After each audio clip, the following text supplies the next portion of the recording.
বসন্ত ঋতু এলেই প্রকৃতি যেন লাল টুকটুকে স্ট্রবেরি নিয়ে হাজির হয়।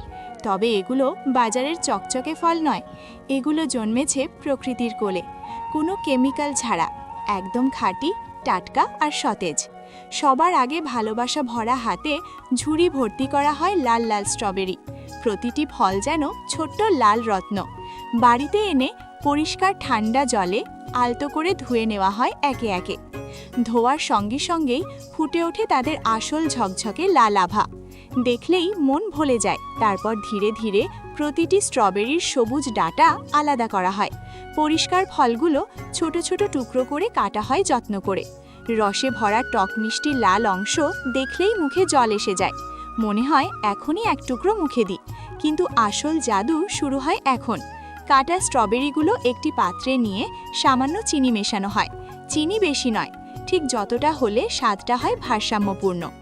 তারপর ধীরে আঁচে বসানো হয় চুলায়।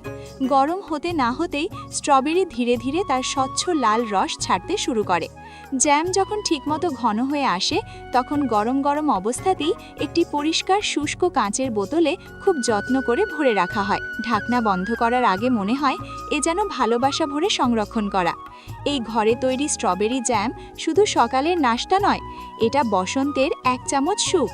রুটি, পাউরুটি বা পরোটার সঙ্গে একটু জ্যাম দিলেই মনটা হয়ে যায় একদম হালকা আর আনন্দে ভরা। আপনি কি এমন ঘরে তৈরি স্ট্রবেরি জ্যাম খেতে চাইবেন? কমেন্টে জানাতে ভুলবেন না। লাইক ও শেয়ার করে আমাদের সঙ্গে জুড়ে থাকুন।